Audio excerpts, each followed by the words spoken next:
Hey guys, I'm Alpha Podcast and welcome to week 38 and the final episode of the 2018-2019 Premier League review. If you are new to this series, what we do is we take a look at the past set of Premier League results, we take a look at the Premier League table, and we finish off by looking at the top goal scorers. So here are the past set of Premier League results. These games were all played on Sunday, the 12th of May 2019. Next to the games are their times in this video, so if you want to hear about a specific match, you can just go to the time next to the games and you skip out all the other crap. And because for the first time in this series history, we have a title decider on the final day, we'll do the Brighton versus Manchester City game and the Liverpool versus Wolves game at the same time as they happened, and to start that we head to Anfield.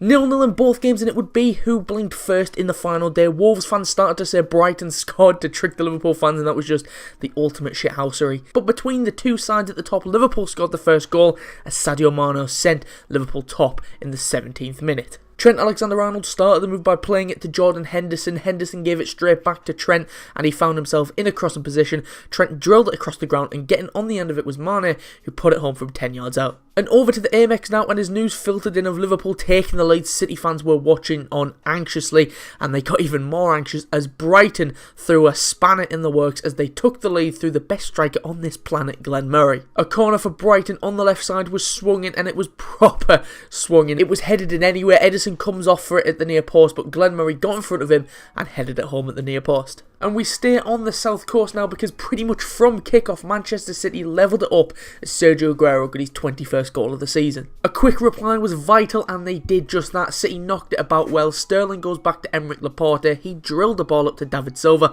Silva heel flicked it into the path of Aguero, and the Argentine just about stayed onside and slotted it through the legs of the Brighton keeper. And again we stay in Brighton as in the 38th minute Manchester City took the lead as Emerick Laporte put City back on top of the table. They conceded from a corner and now they scored from one themselves, whipped into the middle from the same side as the Brighton one, and Glenn Murray is a goal scorer, not a defender. He loses Laporte in the middle and the French defender got on the end of Riyad Mahrez's cross and headed City in front. Staying on the south coast, it was 2-1 as City. Liverpool still up by 1-0, but City knew that an equaliser could be deadly, so it calmed the nerves down at the 68th minute as Riyad Mahrez put 2 goals between Man City and Brighton. I've seen a lot of people say that this is a banging finish.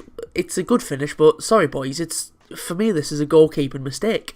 It's right at him. It's lovely footwork from the Algerian though, as he picked up the ball on the edge of the box, cut inside his man, leaving him on his arse, and he hits one from the edge of the area. It's right at Matty Ryan, but the Aussie can only palm it into his own top corner. And one last time at the Amex now, as in the 72nd minute, Ilkay Gundogan scored City's 4th to wrap up the league title. Great finish from the German. A free kick about 20, maybe 25 yards out. Matty Ryan's starting position is all wrong. He's way too far to one side.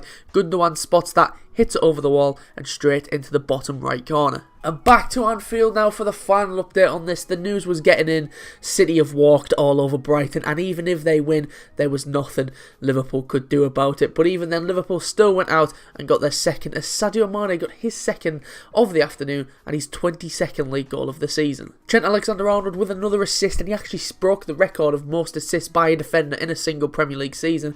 Trent whipped it in. Sadio Mane is just offside. VAR will rule out next season, but not this one, as he got on the end of it and headed it home.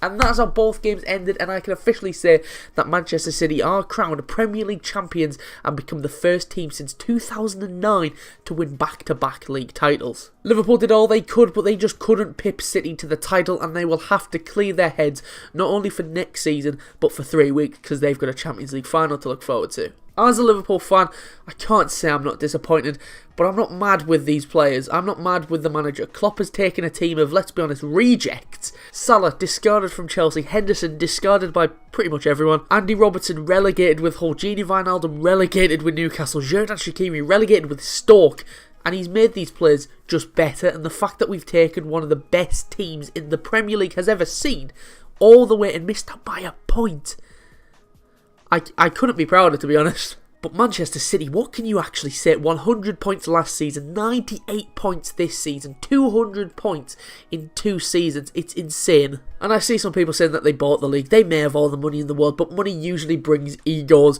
But looking at that team, I can't see a single ego in that squad. They're just all constant professionals who go out there and just get it done. Like I said, I'm a little hurt that we couldn't do it, but in my opinion, it's one of the best title races that we've ever seen. Well, it's one of the best title races if you're a Manchester City or a Liverpool fan. If you're an Arsenal fan or a Man United fan or a Chelsea fan, the season was pretty boring, to be honest. But I can't wait for next season because I know that both of these teams will go even harder than this season, especially Liverpool. 97 points and not winning the league. Oh, I shouldn't have said that because that actually made me quite sad. And on to the rest of the games. We start with Crystal Palace versus Bournemouth. Crystal Palace took the lead in the 24th minute as Michy Batshuayi opened the scoring. Good play by Palace. They keep the ball on the wing before it eventually goes to Zaha. His cross was deflected up into the air and it hangs up there for what seems like an age. And when it eventually comes down, Batshuayi held off his man before acrobatically firing the ball into the bottom left corner. And Palace double their lead in the 32nd minute as Michy Batshuayi got his and Palace's second. Really poor marking from the Bournemouth back line. Wilfred Zaha found Aaron Wan-Bissaka on the edge of the box and the right back won't have believed the amount of space he was in, and the fullback whipped in a trimmer of a ball right along the ground, and again Batshuayi got on the end of it and poked it into the bottom right. And Palace got a third in the 37th minute as Jack Simpson put the ball into his own net. This goal was just the epitome of the final day of the Premier League season when both teams have got nothing to play for. They're all attacking, but literally all 10 outfield players were in the Palace half. Not even for a corner or anything. MacArthur's pass from the edge of his own area up to Wilfred Zaha. Zaha was inside his own half and he was already one-on-one. He's one-on-one and he hasn't even got out of his own half. He keeps going. Bournemouth players can't catch up to him. Zaha shoots, saved by Tavares, but the deflection hits the onrushing Simpson and there's nothing the defender can do about it as it bounced off of his knee and into his own net. But Bournemouth going to go back just before half-time as Jefferson Lerma tried to spurt a comeback. What a goal it was as well. The Bournemouth fans weren't expecting it because when Lerma shoots, there's a then it hits the bar and Bournemouth fans think, oh, it didn't go in. And then there's like a 2-second delay before Bournemouth fans realise that it actually did go in. Klein had the ball on the wing, played it infield to Lerma. He let fly from about 30 yards out and it's straight into the postage stamp, hits the combo of the post and the bar and ripples into the net. And Bournemouth got another goal back in the 56th minute. Jordan Ibe reduced the deficit to 1. Zaha was dispossessed in the middle and Bournemouth break forward. Good play by Adam Smith and Ryan Fraser on the wing, and the Scot played in Adam Smith. His cutback goes a bit too far back, like all the way to the edge of the area in fact, to Jordan Ibe, and he has plenty of time to pick his spot and place it into the bottom right corner. But Crystal Palace pulled away again in the 65th minute as Patrick Van Aanholt got Palace's fourth. Great 1-2 from Patrick Van Aanholt and Zaha. The fullback bursts forward, gives it to Zaha. Zaha holds it up before giving it back to Van Aanholt and he put it through the legs of Tavares and into the net. But Bournemouth reduced the gap to 1 yet again in the 73rd minute as Joshua King got the goal. Poor marking from a corner from Palace. Ryan Fraser put a corner in. It's flicked on by Chris Mepham towards the back post and not one person was picking up King as he snaked his way in and tapped home at the back post. But Palace pulled away again in the 80th minute as Andros Townsend made it 5-3 to the home side. It actually came from a Bournemouth free kick. They flowed it into the middle. It's cleared to Zaha and off he goes. Goes past Nathaniel Klein, took it past Jefferson Lerma before dinking it across the box to Andros Townsend, and Townsend swept first time into the bottom left corner. And that's how the game ended, and what a Jesus Christ, this game. Both teams were safe and it showed. I think the managers must have just said, "Hoi lads, fuck it, let's just go all out and just not defend." It was a fantastic way to end the season. Palace fans will just be thankful that they were on the right end of the 8 goals. Palace fans applauded Zaha as he was substituted late on, and with constant rumours linking the forward with a move away from Selhurst Park, the Palace fans will be hoping that he will be in the Palace kit next season. The 90 minutes were just a perfect way to sum up Bournemouth's season.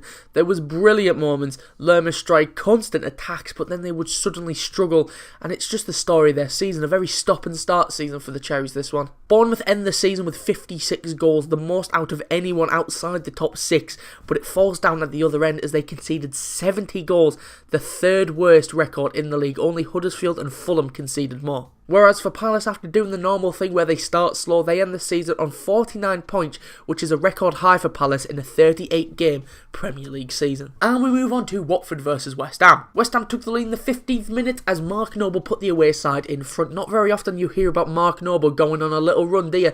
Noble and Mikel Antonio play a 1-2 in the middle, and Antonio's pass enables Noble to make a run towards goal. He strides forward, embarrasses Kabasele with a dummy before slotting the ball into the bottom corner. And West Ham doubled their lead in the 39th minute as Manuel Lanzini got West Ham second. Antonio again was just a nuisance. Watford players were having a few nibbles at him, but eventually he wriggled free before unleashing a shot towards goal. Ben Foster could be doing better as he just tipped it onto his own bar, and Manuel Lanzini was there to nod home the rebound. But Watford halved the deficit pretty much from kick-off in the second half as Gerard Deulofeu got the goal. Seconds after kick-off, Pablo Zabaletta's pass fails to find Balbuena or Fabianski or anyone. Deulofeu intercepted it, took it round Fabianski and tapped into the empty net. But after making a good start to the second half, it wasn't ideal as Watford got reduced to 10 men in the 48th minute as Jose Holebas was sent off. A ball was slipped through and Antonio was busting a gut to get onto it. It's one-on-one pretty much, but Holebas just got a little too friendly with Antonio.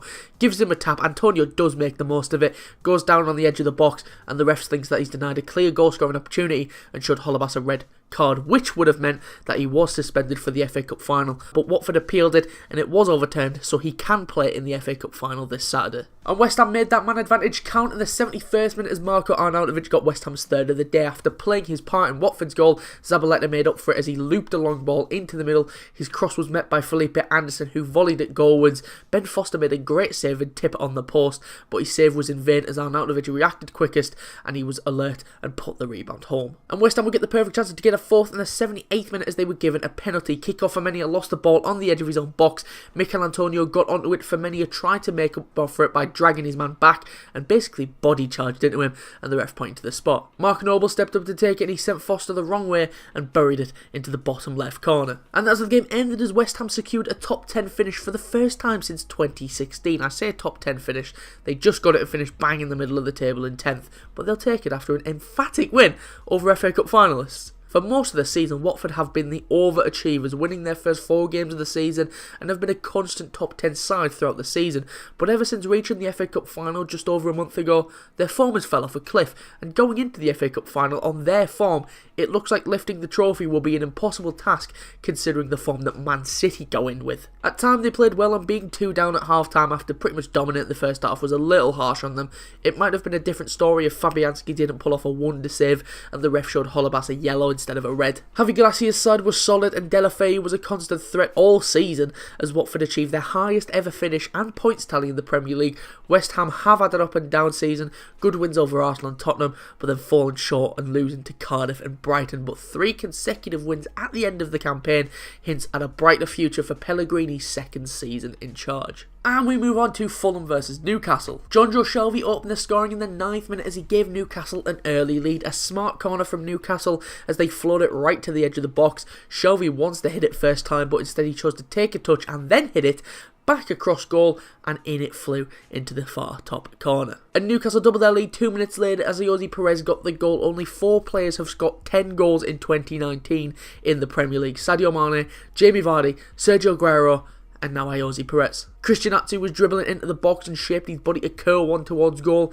His shot was saved by Rico, but it was spilled, and that allowed a surging Perez to charge onto it and bury the loose ball. And Newcastle got a third in the 61st minute as Fabian Schär got on the score sheet. I still don't know how to say his goddamn name. It came against the run of play a little bit as Fulham was slowly starting to build, but Newcastle win a corner. Matt Ritchie got his second assist from the corner as well, and he found Schär, and Schär took it in his stride and hammered a header down into the ground, and it bounced into the net. And Newcastle put one final nail in the coffin of already relegated Fulham as they got a 4th in the 90th minute through Salomon Rondon. He managed to evade an offside trap and was played in behind the Fulham defence by Ayoze Perez. The Colombian fired his effort towards goal from a tight angle, but Rico saved, fortunately for the striker, though the ball fell back to him and he made no mistake at the second time of asking. And that's how the game ended as Newcastle rarely broke a sweat on the bank of the Thames and beat already relegated Fulham. After the match, Rafa Benitez remained quiet on his future as the Spaniard is out of a contract at the end of next month, but if Mike Ashley doesn't give Benitez money, then what is the point of keeping him at a team that he can't do any more with? Scott Parker was handed the permanent job at Fulham this week with the task of reinvigorating a Fulham squad that could be torn apart next season because of the relegation. In the opening of the match, his side set the tempo, testing the Newcastle defence.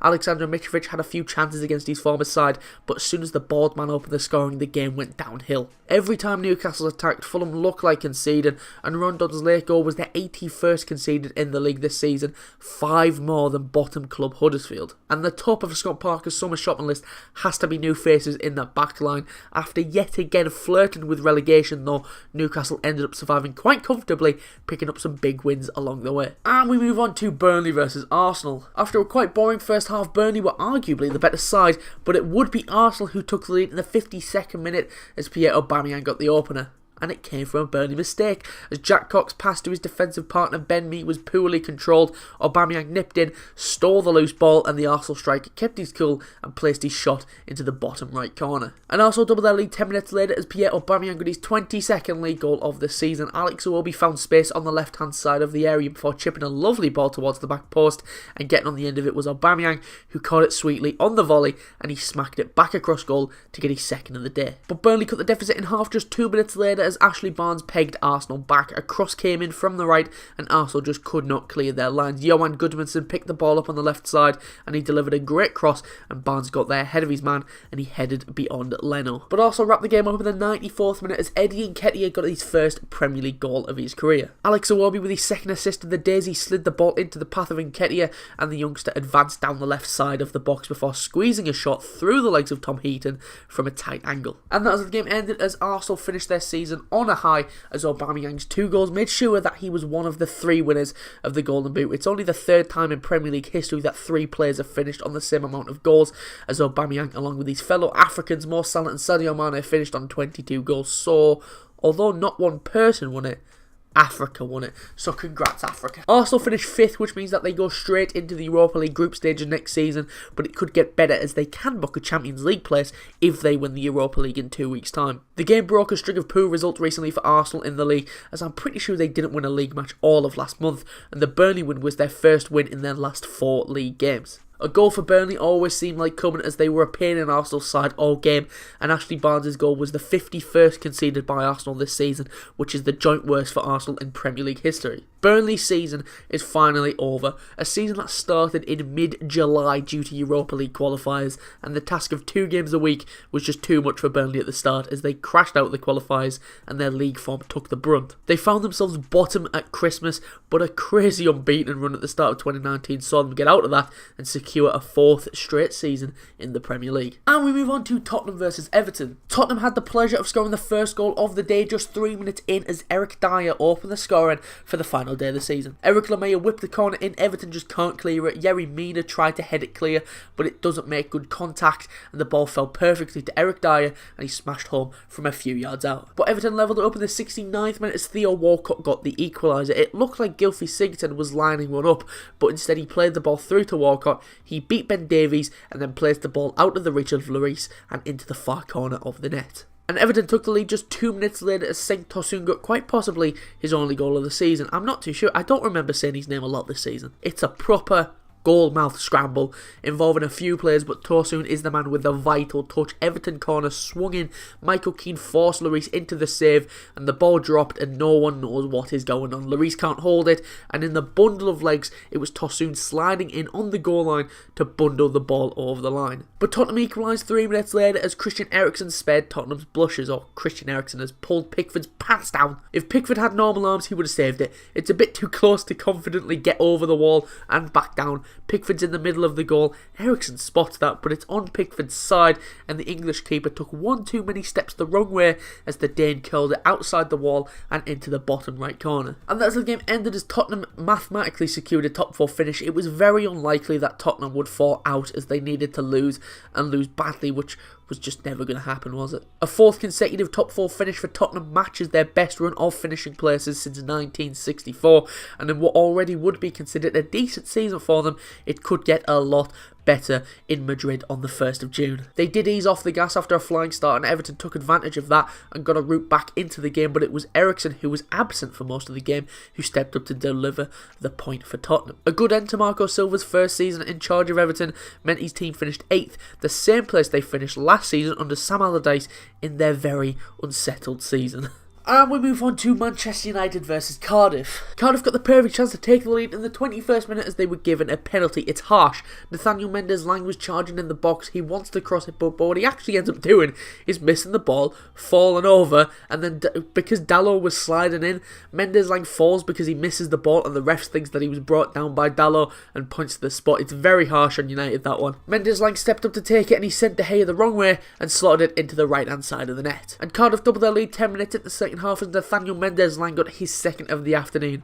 Shocking defender from the United. A throw-in was taken by Cardiff, not the long ones that they normally do, just thrown towards Bobby Reid. Scott McTominay gets it all wrong. Josh Murphy burst through, tapped it across for Mendes-Lang, and Nathaniel was just left with a tap-in. And that's how the game ended, and I'm sorry, Man United fans seem to be the loudest people who are making jokes about Liverpool in the last 2 weeks. You failed to beat two relegated sides. It's the first time Cardiff have won at Old Trafford since 1954. Neil Warnock was 5 years old. David De Gea, move over. There's another keeper making brilliant saves at Old Trafford, and his name's Neil Etheridge. What a performance from the Cardiff stopper. He's been one of Cardiff's better players and was one of the heroes at Old Trafford this time. Man United need to build, not rebuild. Solskjaer will spend the summer moulding and building his team and probably taking a few players out of the team he inherited from Mourinho. Mason Greenwood was a bit of a spark for United in this game, as he became the youngest player to start a league game for United at just 17 years and 223 days old, and the United Academy graduate looked lively and had a handful of chances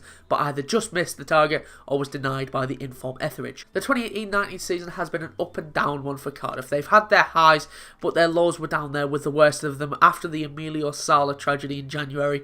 It brought not Cardiff together, but pretty much football together. Whether Warnock will still be in charge of Cardiff in the Championship remains to be seen, but the Bluebirds can be proud of their performances this season, and even though they did go down, they didn't go down with a whimper like most people expected them to. And we move on to Southampton versus Huddersfield. Southampton took the lead in the 41st minute as Nathan Redmond got the goal. What a strike from him as well it was. Danny Ings worked hard to drop deep and he drove through the middle before finding Nathan Redmond on the left. He cut inside and drifted in before rifling a lovely strike that dipped like a mother over the keeper and back down and straight into the top right corner. But Huddersfield levelled it up 10 minutes in the second half as Alex Pritchard got the leveller. I don't really know what to say other than Angus Gunn, what the fuck are you doing? This season, with Alisson and Edison being good with their feet, all keepers just feel the need to do it. But if you aren't good enough to do it, just don't do it. Angus Gunn played it out, a nice pass. He gets it back, no problem. Boot it.